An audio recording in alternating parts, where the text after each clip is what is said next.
வணக்கம். நான் உங்க friend Jaya Srinivasan. Welcome to veggies recipe. எல்லா வியூவர்ஸ்க்கும் வெஜ்ஜீஸ் ரெசிபி சார்பாக பொங்கல் நல்வாழ்த்துக்கள். நம்ம பொங்கல் பண்டிகைக்கான ரெசிபிஸ் பார்த்துட்டு இருக்கோம்.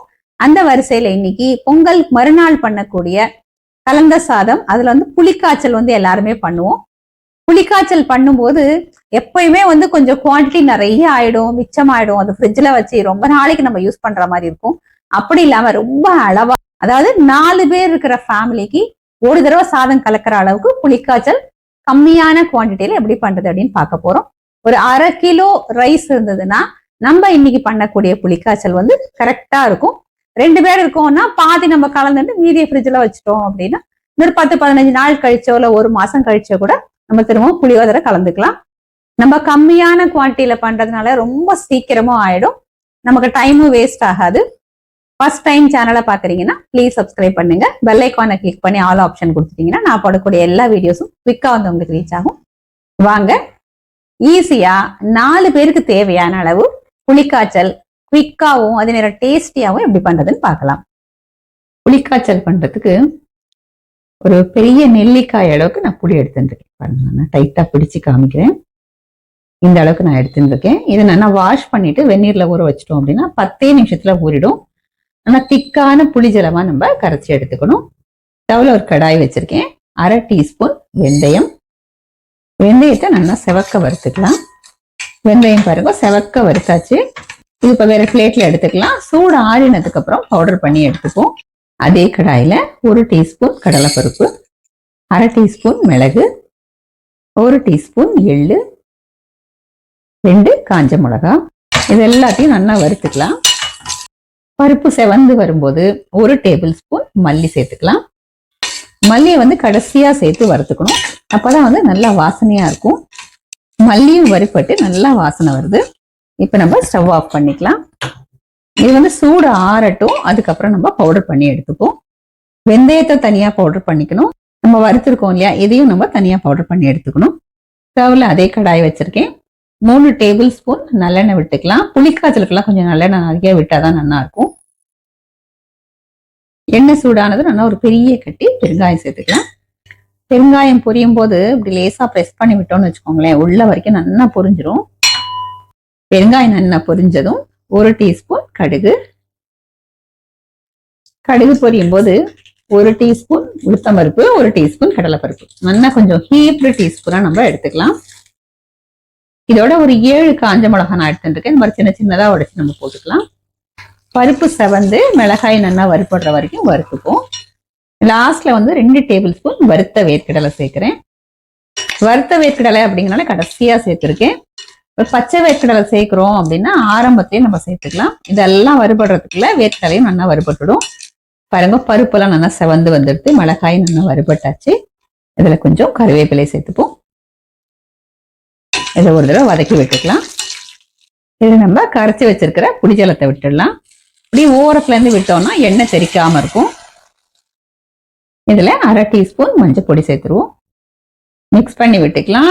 இது நல்லா கொதிச்சு இந்த புளிஜலத்தோட பச்சை வாசனை போய் கொஞ்சம் நல்லா திக்காகும். அது வரைக்கும் கொதிக்கட்டும்.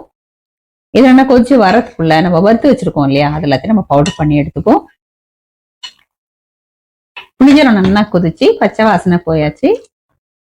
தேவையான அளவு உப்பு சேர்த்துக்கலாம். நம்ம வறுத்த வெந்தயத்தை பவுடர் பண்ணிருக்கேன், இந்த பவுடரை சேர்த்துருவோம்.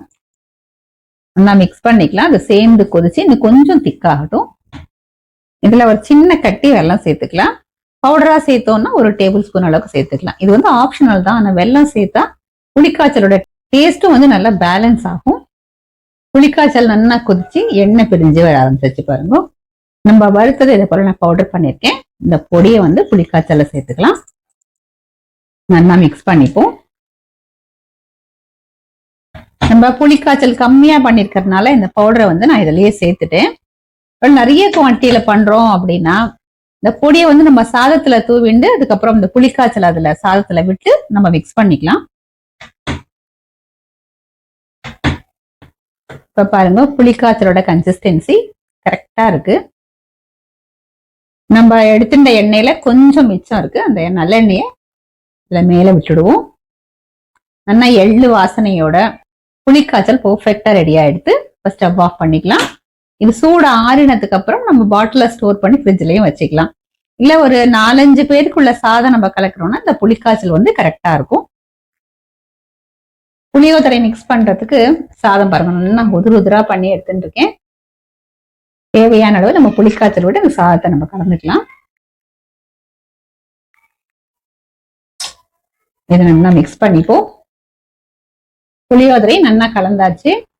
இது வந்து 200 கிராம் அரிசி. அதுல வந்து அந்த புளிக்காய்ச்சல் வந்து நான் கலந்துருக்கேன். மீதி பாருங்க இவ்வளவு புளிக்காய்ச்சல் இருக்கு. 4-5 பேர் இருக்கிற ஃபேமிலிக்கு ஒரு 1/2 கிலோ சாதம் பண்ணி இந்த புளிக்காய்ச்சலை மொத்தமும் கலந்தாலும் நம்ம கலந்துக்கலாம். இல்ல மீதி இருக்கிறத ஒரு பாட்டில்ல போட்டு ஃப்ரிட்ஜ்ல ஸ்டோர் பண்ணி வச்சிட்டோம்னா 1 மாசம் 2 மாசம் ஆனாலும் நல்லா இருக்கும். ஒரு 1/2 கிலோ அரிசிக்கு தேவையான அளவு புளிக்காய்ச்சல் வந்து ஈஸியாவும் குவிக்காவும் நம்ம ப்ரிப்பேர் பண்ணிட்டோம். நான் ஒரு 200 கிராம் அரிசிக்கு சாதம் நான் கலந்துருக்கேன். மீதி புளிக்காய்ச்சல் இருக்கு. இது ஒரு 300 கிராம் சாதத்துக்கு கரெக்டா இருக்கும். நம்ம மொத்தமா யூஸ் பண்ணோம் அப்படின்னா 1/2 கிலோ சாதத்துக்கு வந்து கரெக்டா இருக்கும். இப்போ புளியோதரையை நம்ம டேஸ்ட் பண்ணி பார்க்கலாம். கலர் எல்லாம் வந்து பர்ஃபெக்டா வந்திருக்கு. நான் சாதம் பண்றது இன்னைக்கு காமிக்கல, ஏன்னா நிறைய தடவை நான் காமிச்சிருக்கேன்.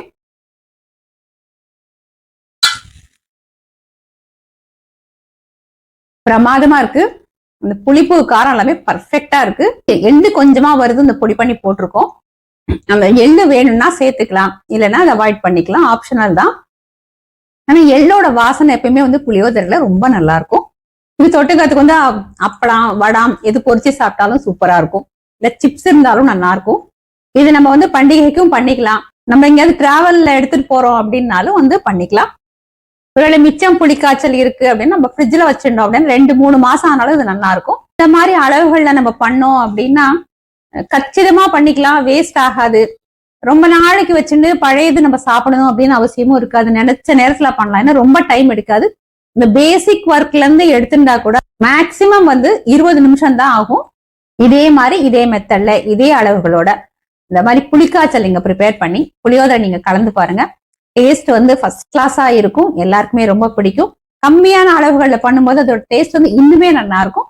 ட்ரை பண்ணி பார்த்துட்டு எப்படி வந்ததுன்னு கமெண்ட்ல சொல்லுங்க. லைக் பண்ணுங்க, உங்க ஃப்ரெண்ட்ஸ் அண்ட் ஃபேமிலியோட ஷேர் பண்ணுங்க. இன்னொரு பொங்கல் ரெசிபியோட நாளைக்கு நான் உங்களை மீட் பண்றேன். தேங்க்ஸ் ஃபார் வாட்சிங்.